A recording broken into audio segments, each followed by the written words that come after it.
Now in this section, we're going to be talking about audience types. Now one of the things that you may already realize is that not everyone who participates in your training sessions are going to come in with kind of the same attitude or level of motivation concerning your class. Some may be forced to come because it's a compliance or regulatory issue. Uh, Others may be doing it because they see it as a stepping stone to a new position or have the ability to gain some new skills. So it's difficult to really anticipate what audiences' reactions are going to be. Now, one model that I like in terms of really categorizing potential audience members was developed by a professor at LaSalle University. And he divided it into the four categories that are shown on the screen here based on his experience and the types of participants that he had seen in the training classes educational classes that he had conducted. So the four types are the student, vacationer, prisoner, and the know-it-all. And each one of them bring unique attributes into the classroom. So let's take the student. We'll start at the top here, if you will. So the student is the participant who comes in who is highly motivated to learn. They're interested, engaged, ask questions, respond when you ask questions. I mean, there's really, they would fall under the category of probably the ideal participant in one of your classes.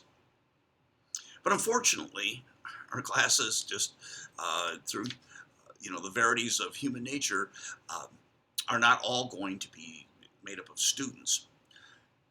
So the other categories, one is the vacationer. Now the vacationer is described as someone who would rather be doing anything than their job. So they come to the classroom seeing it as a break from their day-to-day job, which maybe they find boring, I don't know, but they come to class. They don't have high expectations for the class. They just see it as being a change of pace or a break from the routine, if you will.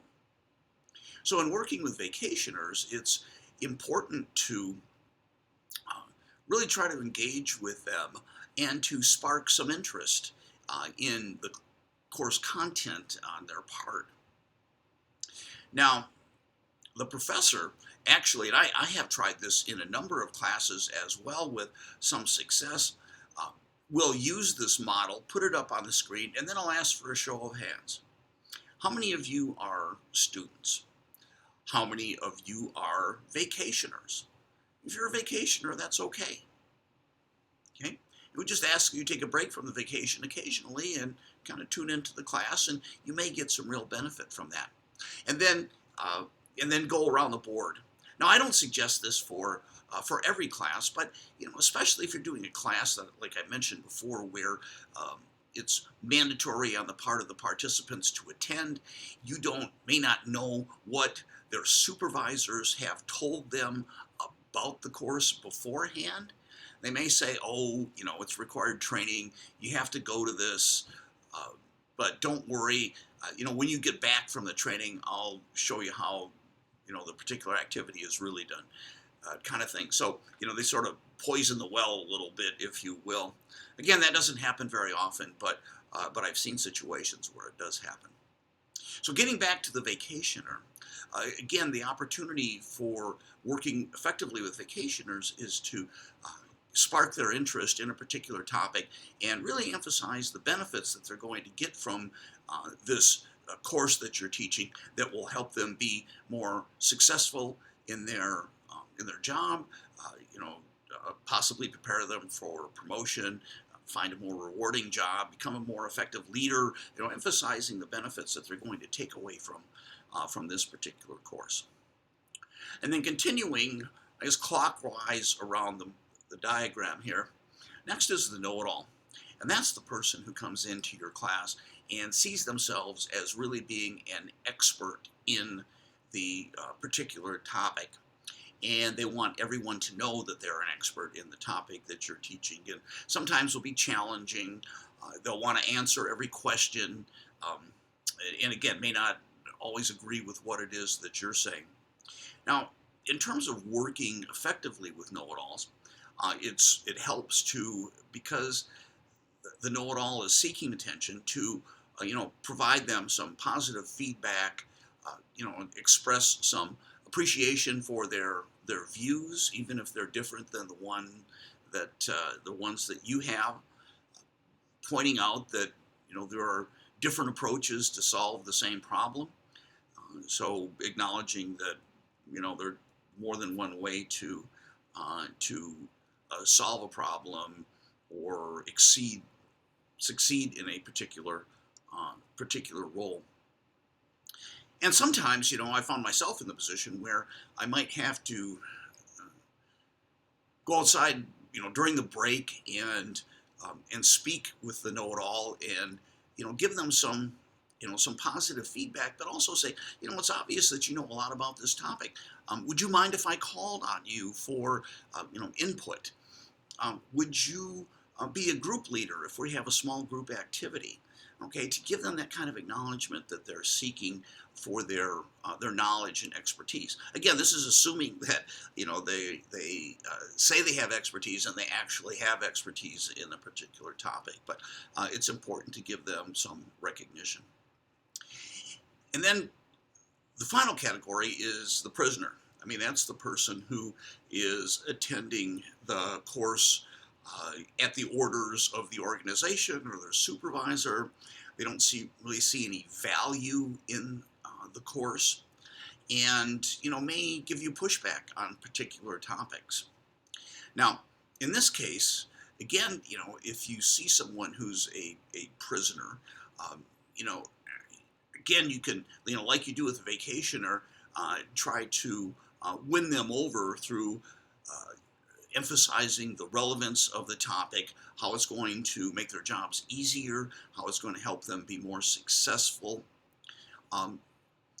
But also, when you run into like serious problems in the classroom with pushback, oftentimes it comes from the prisoners, and these are individuals that sometimes you have to escalate the level of discussion with them if they're becoming disruptive in the class. And I have a few ideas about that I'll share with you in the next slide. But again, with the prisoners, you want to emphasize the benefits. If they're providing pushback, sometimes I will come and stand by the prisoner, maybe calling attention to them, which I've found has kind of a reverse effect. Maybe they're not so likely to express contrary views if I'm standing next to them and delivering my discussion points from that location. But now I'd like to turn the page a bit and talk about disruption in the class.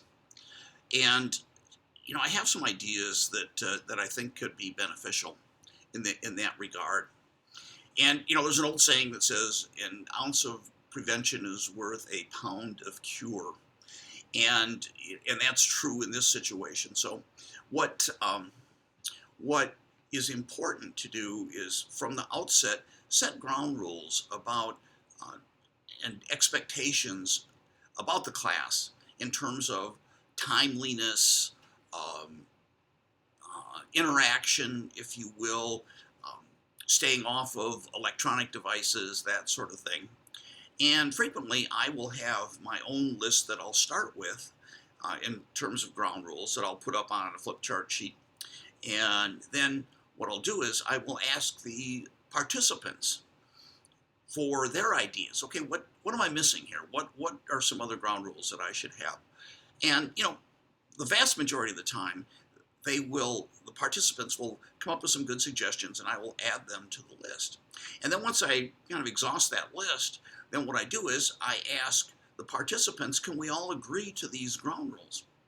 In many cases, that in and of itself will help to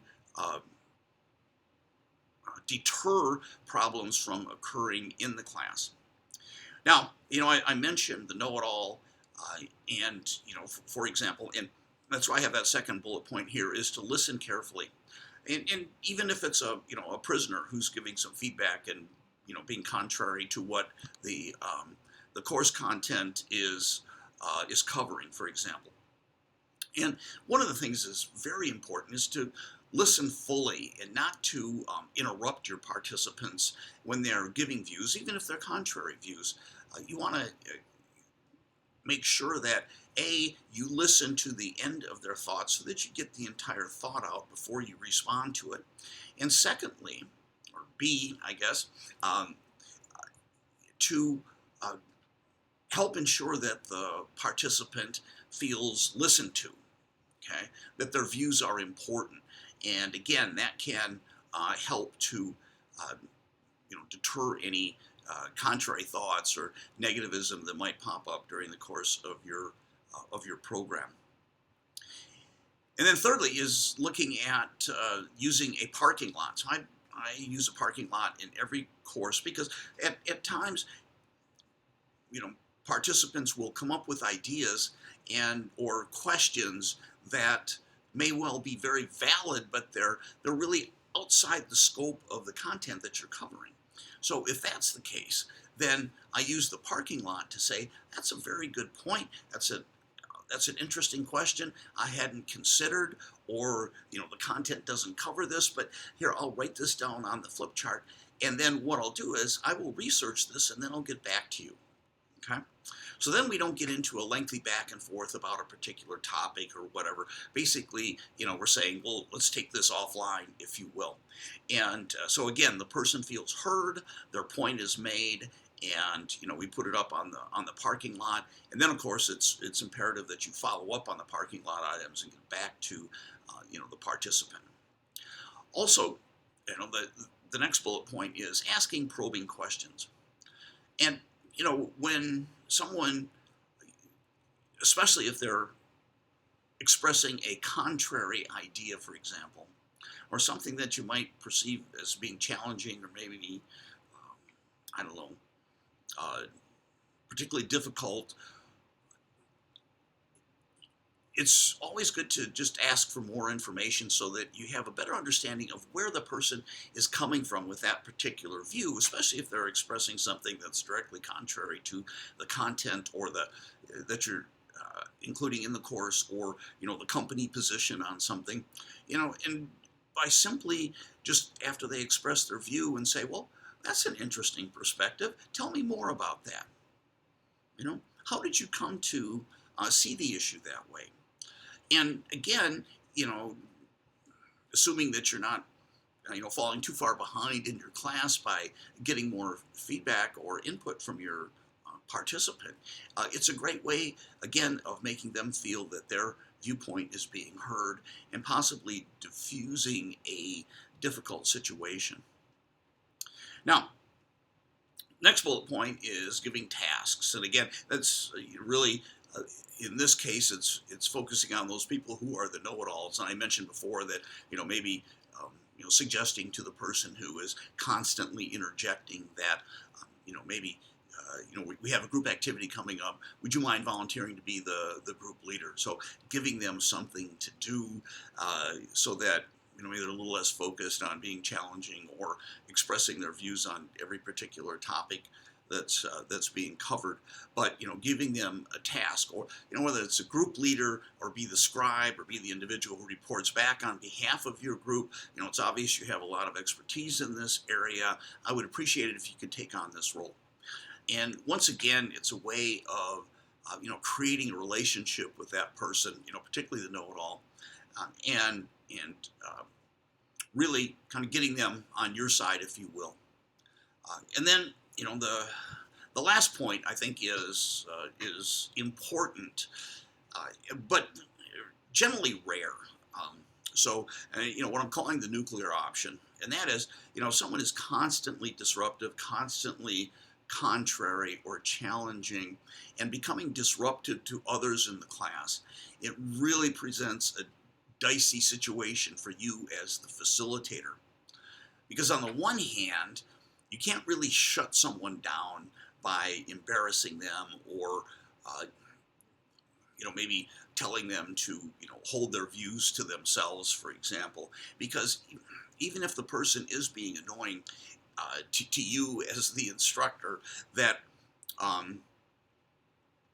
by saying that, it could well turn the audience against you, because if you make some direct comment like that to one of the participants, and the participant views it as being offensive, or in some way a put down, then other members of the audience could feel the same way and saying, well, if the instructor is talking to participant X like that, they could talk that way to me as well, and then it creates a barrier between you and the other participants.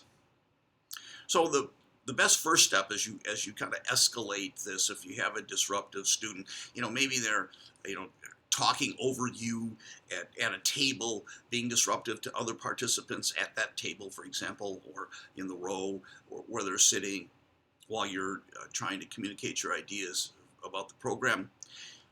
Then, the first step, after you stood by them while you're talking, again, to draw attention that, might help to quiet them down, for example. Then the next step would be, if that doesn't work, then to, during a break, have a private conversation with them and just say, hey, it seems like you've got a lot to say, and it's a little bit disruptive to the class. Is it possible for you to kind of hold your thoughts until the break or lunch time, and then we can chat about what your discussion points are, for example. And so if I have a private discussion, then hopefully the vast majority of the time it works, and the person is apologetic and said, oh, I didn't really realize I was being so disruptive, but yeah, I can definitely stop that. Okay. But then sometimes people will just persist. I mean, I don't know, maybe they are having a bad day. We don't know what's going on in people's lives. So there could be other issues going on. But, in rare instances, I've had to privately ask a participant to leave the class, or contact their supervisor to talk to them about either changing their behavior in the class or leaving the class. Now, when I say rare, I mean it's extremely rare. I keep track of how many people I've trained in my career, and I'm right between 18 and 20,000 people that I've trained in classroom sessions in my career. And I've had to use this last nuclear option, asking a participant to leave, exactly twice, just 2 times out of 18,000 students. So it's just a very small fraction of 1% of the audiences that I have had in my classes where it's gotten to the point where I had to ask a participant to leave. So it's extremely rare, but it's important nonetheless that you have a strategy for dealing with disruption in the classroom. And I've shared with you a few tips and ideas that you can use to help prevent situations from occurring before they do, and then as they occur, how do you deal with it in a way that kind of escalates based on the severity of the interruption or the disruption in your class. So here are just a few ideas that you can use. Hopefully they don't have to come into play very often, but if they do, you've got some ideas on how to address issues of this type.